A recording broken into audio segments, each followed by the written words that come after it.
వేదిక పైనున్న పెద్దలందరికీ పేరు పేరున నా హృదయపూర్వక నమస్కారాలు. కొంతమంది గురించి ప్రత్యేకంగా నేను మాట్లాడాల్సిన అవసరం ఉంది. మొదటి వ్యక్తి మన పవర్ మంత్రి గొట్టిపాటి రవి గారు, మనందరి స్వామి ఎవరు డోల బాల వీరాంజనేయుల స్వామి గారు. బుడ్డోడని ఆయనే సెల్ఫ్గా చెప్పారు.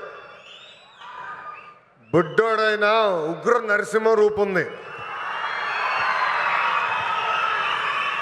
నేనేమైనా హామీ మర్చిపోతే నన్ను వదిలిపెట్టుకున్న వెంటాడిన ఉగ్ర నరసింహారెడ్డి గారు, గౌరవ కలెక్టర్ గారు తమిన అన్సారియా గారు, గౌరవ చీఫ్ సెక్రటరీ విజయానంద్ గారు, నాకు కుటుంబ సమానమైన పిఎంఎస్ ప్రసాద్, అందరికీ నా హృదయపూర్వక నమస్కారాలు. ఉమ్మడి ప్రకాశం జిల్లా అంటే నాకు మొదటి గుర్తు వచ్చేది పౌరుషం, ప్రేమ. ఇక్కడ ప్రజలకి పౌరుషం ఎక్కువ, ప్రేమ కూడా ఎక్కువ. ప్రకాశం జిల్లాకు టీడీపీ అన్నా, చంద్రబాబు నాయుడు గారన్నా పెద్ద ఎత్తున ప్రేమ ఉంది. 2019లో ఎదురుగాలి ఉన్నా మీరు 4 శాసనసభ్యుల్ని తెలుగుదేశం పార్టీలో గెలిపించారు. 2024 ఎన్నికల్లో 10 సీట్లు తెలుగుదేశం పార్టీని గెలిపించారు. యువగలం పాదయాత్ర చేసినప్పుడు ఇక్కడ ప్రజల కష్టాలు నేరుగా నేను చూశాను.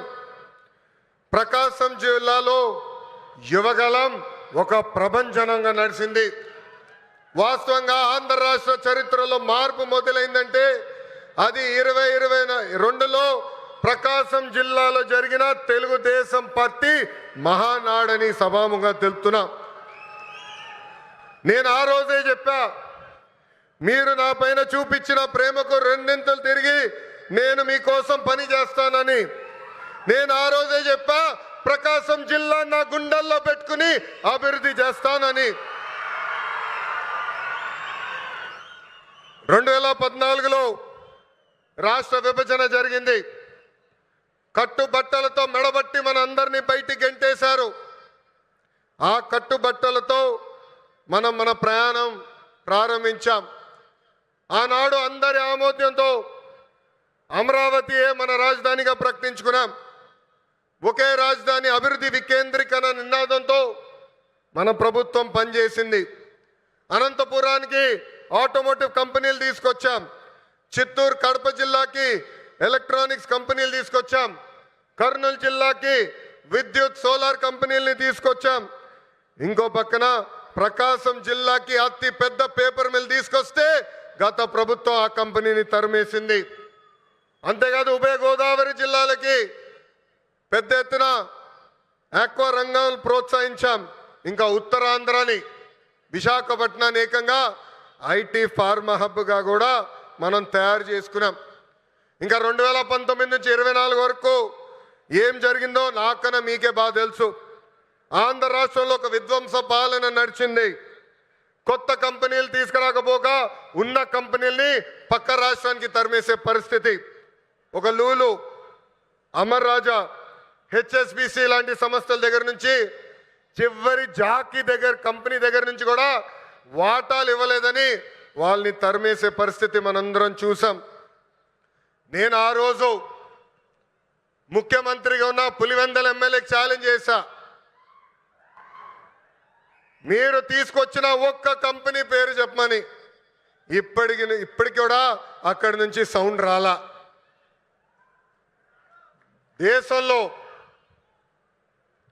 దేశంలో ఎప్పుడు జరిగిన విధంగా నేను పాదయాత్ర చేశా. ఒక మాటలో చెప్పాలంటే యువగలం పాదయాత్ర నాలో మార్పు తీసుకొచ్చింది. గంగాధర్ నెల్లూరు నియోజకవర్గం చిత్తూరు జిల్లాలో ఉంటుంది.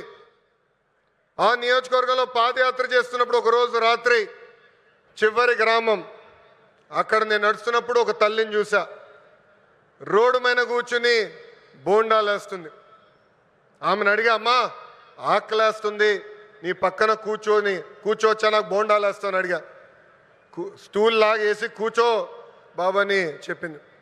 ఆమె మాట్లాడుతూ ఆమెను అడిగా, ప్రభుత్వం నుంచి మీరేం ఆశిస్తున్నారు? ఆమె అప్పుడు చెప్పింది, మద్యంకి మా భర్త బానిసుడయ్యి చనిపోయాడు, 30 సంవత్సరాలుగా నేను ఇక్కడ కూర్చుని బోండాలు వేస్తున్నాను, రూపాయి జమ చేర్చి మా 2 బిడ్డలు చదివించాను, ఆ 2 బిడ్డలకి ఉద్యోగాలు కల్పించు బాబు అని ఆనాడు ఆమె కోరింది. ఇప్పుడు కూడా బాగుర్తా కోరిక. ఆ సంఘటన తర్వాత మరుసటి రోజు గౌరవ ముఖ్యమంత్రి చంద్రబాబు నాయుడు గారికి నేను ఫోన్ చేసి, ఎట్టి పరిస్థితుల్లో మేనిఫెస్టోలో మనం ఒక మొదటి హామీ పెట్టాలి, అది 5 సంవత్సరాల్లో 20 లక్షల ఉద్యోగ కల్పనే మన లక్ష్యంగా పెట్టాలని కోరటం జరిగింది. దేశంలో ఏ పార్టీ చేయని సాహసం ఎన్డీఏ ప్రభుత్వం చేసింది. ఆ హామీ ఇచ్చే ముందర నేను అనేక మందితో మాట్లాడా. వాళ్ళందరూ అన్నారు, ఈ హామీ మీరు సాధించగలుగుతారా, చేయగలుగుతారా అని అడిగారు. కానీ వాళ్ళు ఒకటే చెప్పా, నా ధైర్యం ఒకటే, నా బ్రాండ్ ఒకటే, ఆ బ్రాండ్ పేరు 3 అక్షరాల సిబిఎన్. మొన్న ఢిల్లీలో ఒక ఇంటర్వ్యూకి వెళ్ళా. అక్కడున్న విలేకరు నన్ను అడిగాడు, తెలంగాణకి హైదరాబాద్ ఉంది, తమిళనాడుకి చెన్నై ఉంది, కర్ణాటకకి బెంగళూరు ఉంది, ఆంధ్ర రాష్ట్రానికి ఏముందని అడిగారు. అతన్ని ఒకటే చెప్పా, మాకు చంద్రబాబు నాయుడు గారు ఒక బ్రాండ్ ఉన్నాడు, అందుకే మా రాష్ట్రం రూపురేఖలు మేము మార్చబోతున్నామని. 2024 ఎన్నికల్లో సైకో పాలకుకు బాయ్ చెప్పి సైకిల్, గ్లాస్, కమలం పాలన మనందరం కలిసికట్టుగా తీసుకొచ్చాం. గెలిచిన మొదటి రోజు నుంచి ఉద్యోగాల వేట మొదలు పెట్టాం. ఇప్పటి వరకు 8 లక్షల కోట్ల పెట్టుబడులకు, తద్వారా 5 లక్షల మంది నిరుద్యోగ యువకులకు ఉద్యోగాలు కల్పించడానికి ఒప్పందాలు కుదిరించుకున్నాం, పనులు ప్రారంభించాం. దాంట్లో భాగంగా ఈ రిలయన్స్ ఎనర్జీ ప్రాజెక్ట్ కానివ్వండి, ఎన్టీపీసీ కానివ్వండి, భారతదేశంలోనే అతిపెద్ద ఆర్సిలర్ మిత్తల్ స్టీల్ ప్లాంట్ కానివ్వండి, BPCL, Tata power, TCS, LG electronics లాంటి అనేక కంపెనీలు మన రాష్ట్రానికి రాబోతున్నాయి. కుటుంబంలో ఒక్కరికి ఉద్యోగాలు కల్పిస్తే ఆ కుటుంబం పరిస్థితి మారుతుందని బలంగా నమ్ముతుంది ఎన్డీఏ ప్రభుత్వం. పేదరికం లేకుండా చేయాలంటే ఉద్యోగాలే కల్పనగా మనందరం ముందరికెళ్ళాలి. నా సింగిల్ టార్గెట్ ఒకటే, 5 సంవత్సరాల్లో 20 లక్షల ఉద్యోగాలు మన ఆంధ్రులు కల్పిస్తామే. దానికోసం ఎక్కడికైనా వెళ్తాను, ఎవరినైనా కలుస్తానని ఈ సభాముఖంగా ఆంధ్ర రాష్ట్ర నిరుద్యోగ యువకులకి నేను హామీ ఇస్తున్నా. ఇంకా రిలయన్స్ ఫౌండర్ ధీరుభాయ్ అంబానీ గారికి చంద్రబాబు నాయుడు గారికి మంచి అనుబంధం ఉండేది.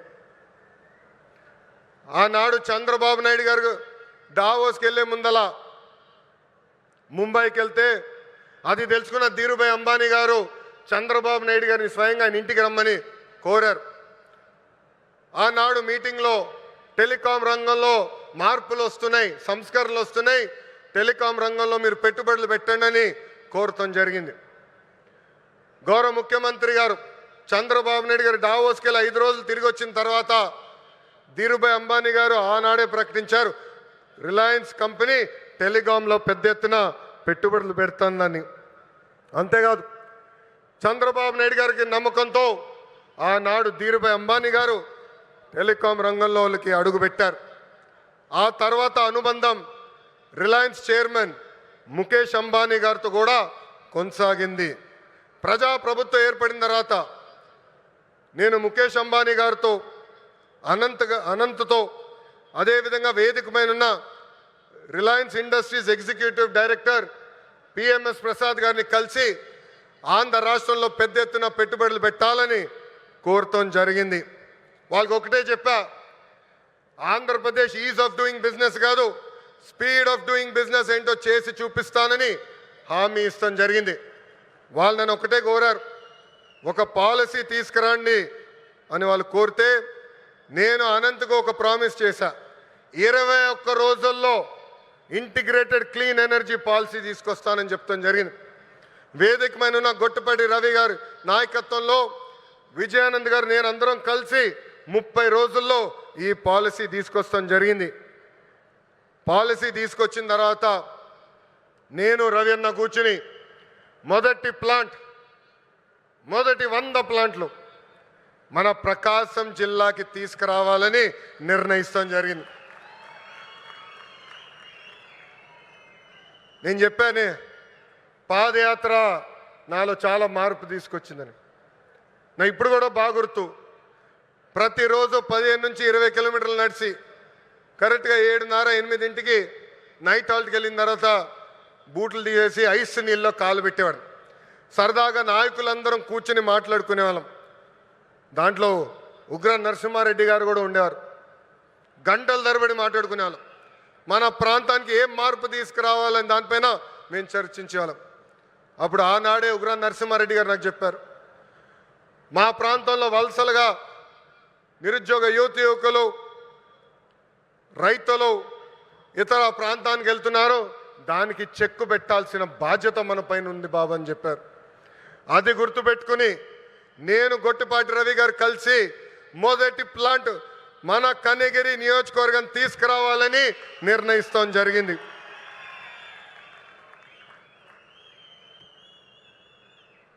ఆంధ్రప్రదేశ్లో ఈ కంప్రెస్డ్ బయోగ్యాస్ ప్లాంట్స్ పెట్టేందుకు ఈరోజు రిలయన్స్ ఇండస్ట్రీస్ ముందుకు వచ్చింది.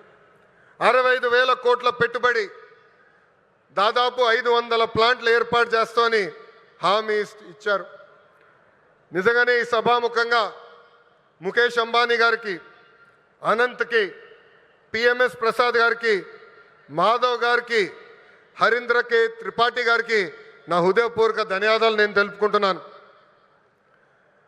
ఈ పెట్టుబడుల ద్వారా ఆంధ్ర రాష్ట్రంలోనే 2,50,000 మంది నిరుద్యోగ యువకులకి కూటమి ప్రభుత్వం ఉద్యోగాలు కల్పించబోతుంది. ప్రకాశం, అనంతపురం, కడపలో ఉన్న 5 లక్షల ఎకరాల బేడు భూమికి వినియోగంలోకి తీసుకుని రాబోతున్నాం. నేను యువగలంలో ప్రకాశం జిల్లాకు ఇచ్చిన హామీని, దాంట్లో ఒక్క హామీని ఈరోజు నిలబెట్టుకున్నానని గర్వంగా చెప్పుకోగలుగుతున్నాను. రిలయన్స్ మొదటి సిబిజీ ప్లాంట్ కనగిరిలో శంకుస్థాపన మేము చేశాము. ఈ ప్లాంట్ రిలయన్స్ సిబిజీ ప్రాజెక్ట్కి హబ్గా కూడా మారిపోతుంది. ఇక్కడనే హెలికాప్టర్ ఎక్కే ముందల 5 ప్లాంట్లు అనుకున్నాం. హెలికాప్టర్ దిగిన తర్వాత ప్రసాద్ గారితో మాట్లాడిన తర్వాత మీరు మాకు భూములు ఇవ్వండి, తప్పనిసరిగా ప్లాంట్లు ఏర్పాటు చేస్తామని చెప్పారు. ఇక్కడ ఉగ్ర నరసింహారెడ్డి గారు నా పక్కన కూర్చుని ఎట్టి పరిస్థితుల్లో 50,000 ఎకరాలు కౌలుకి రిలయన్స్ ఇండస్ట్రీకి మేము అందిస్తామని చెప్పారు.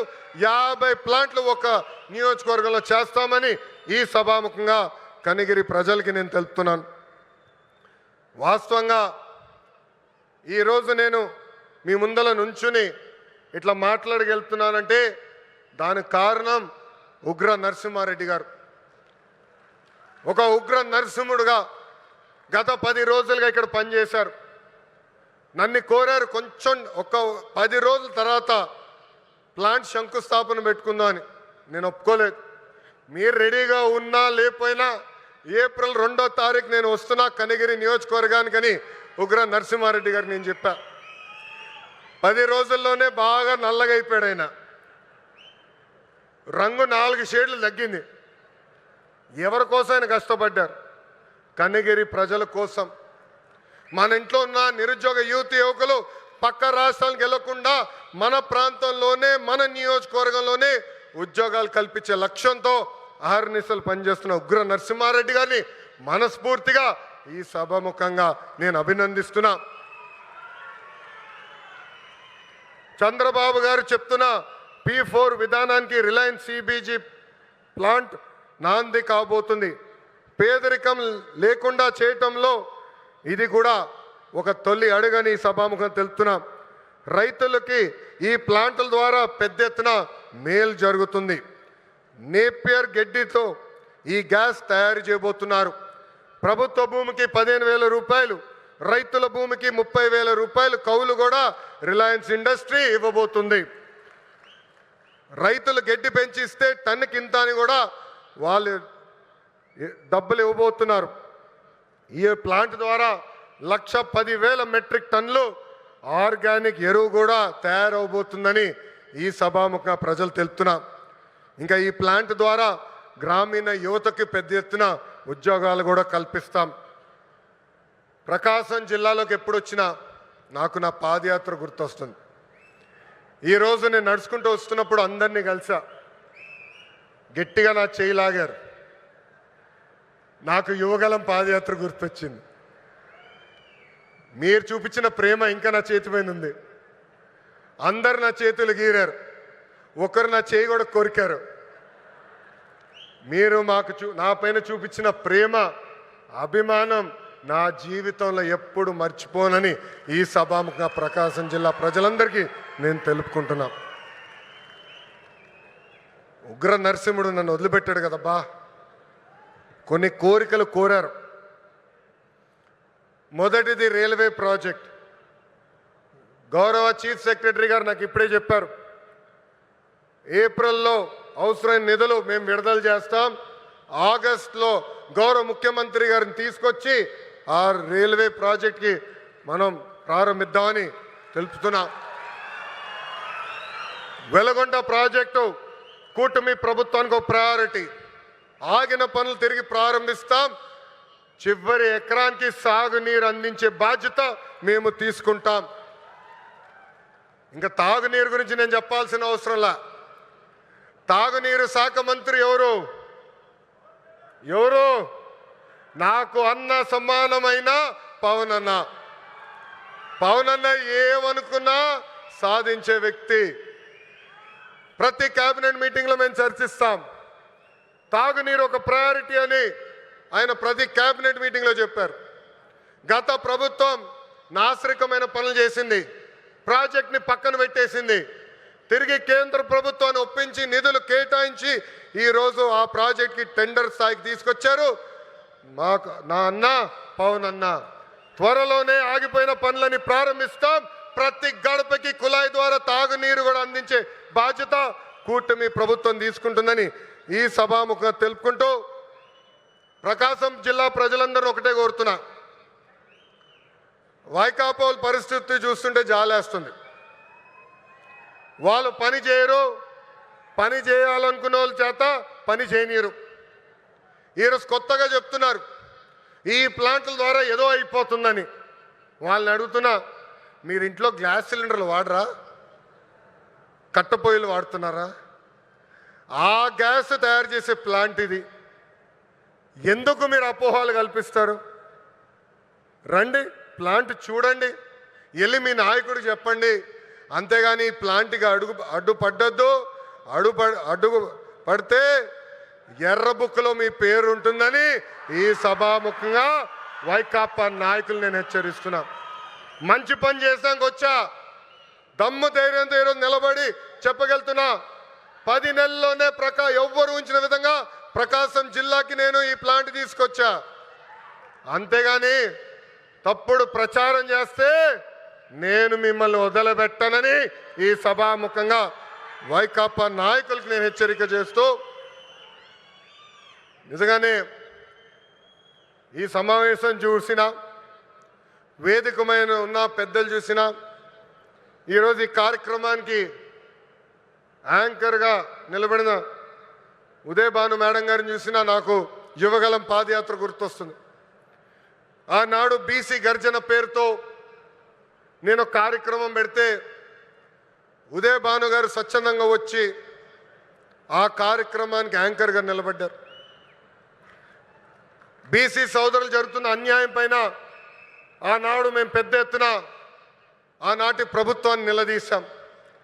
నిలదీసినందుకు మేడం గారిని కూడా వైకాపా నాయకులు ట్రోల్ చేశారు. అంతేకాదు వేదికమైన పెద్దలందరి పైన దొంగ కేసులు పెట్టారు. నా పైన కూడా 23 కేసులు పెట్టారు.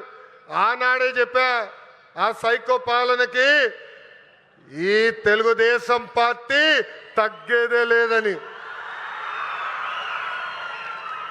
వాస్తవంగా ఈరోజు ప్రజలకి స్వాతంత్రం వచ్చింది.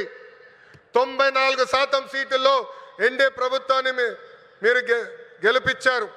మా పైన బాధ్యత పెరిగింది. మీకు ఆహర్నిశలు కష్టపడతాం, మీకు అండగా నిలబడతాం, మీకున్న సమస్యలు పరిష్కరిస్తామని ఈ సభాముఖంగా హామీ ఇస్తూ ఇక్కడ పెద్ద ఎత్తున తరలి వచ్చిన తెలుగుదేశం పార్టీ కార్యకర్తలు కూడా ఒక విజ్ఞప్తి చేయాలనుకున్నా. ఈరోజు వాస్తవంగా రిలయన్స్ కార్యక్రమానికి వచ్చా. గతంలో మీ అందరికి చెప్పా, ఎప్పుడు నియోజకవర్గానికి వచ్చినా మిమ్మల్ని అందరినీ కలుస్తా, మీతో కూర్చుంటా, మీతో ఫోటోలు దిగుతానని హామీ ఇచ్చా. త్వరలో మళ్ళీ IIITకి శంకుస్థాపన వేసేదానికి నేను వస్తున్నాను. ఒక రోజంతా మీతో ఉంటా. అప్పుడు ఉత్తమ్ కార్యకర్తలను కలుస్తా. ప్రతి కార్యకర్తతో నేను ఫోటో దిగుతాను. ఈరోజు మళ్ళీ తిరిగి నేను గౌరవనీయులు ప్రసాద్ గారిని తిరిగి విమానం ఎక్కించాల్సిన బాధ్యత నాకుంది. అందుకే ఈ కార్యక్రమం వెంటనే వెళ్లాల్సి వస్తుందని ఈ సభాముఖ కార్యకర్తలందరూ తెలుపుకుంటూ, నాకు ఇంత అద్భుతమైన అవకాశం ఇచ్చిన ప్రకాశం జిల్లా ప్రజలందరికీ పేరు పేరున హృదయపూర్వక ధన్యవాదాలు తెలుపుకుంటూ మీ అందరి దగ్గర నుంచి సెలవు తీసుకుంటున్నాం. జోహార్ అన్న ఎన్టీఆర్, జోహార్ అన్న ఎన్టీఆర్. చంద్రబాబు నాయుడు గారి నాయకత్వం, చంద్రబాబు నాయుడు గారి నాయకత్వం. జై హింద్, జై హింద్. అందరికీ నమస్కారం. సార్ ఒక చిన్నది సార్, మన రిలయన్స్ గ్రూప్ని ఫెలిసిటేట్ చేయాలి, వారిని అభినందించాల్సిన బాధ్యత మన పైన ఉంది. సో లోకేష్ బాబు గారిని నేను రిక్వెస్ట్ చేస్తున్నాను, మన Reliance group Shri PMS Prasad garu, వారిని ఫెలిసిటేట్ చేయవలసిందిగా రిక్వెస్ట్ చేస్తున్నాను. With memento and shawl director Reliance Industries Limited Shri PMS Prasad గారికి ఫెలిసిటేషన్ అండి. ఎమ్మెల్యే గారి చేతుల మీదుగా అండ్ మన లోకేష్ బాబు గారి చేతుల మీదుగా. ఇప్పుడు లోకేష్ బాబు గారికి సన్మానం చేస్తున్నారు మన ఎమ్మెల్యే గారు. ఇప్పుడు లోకేష్ గారు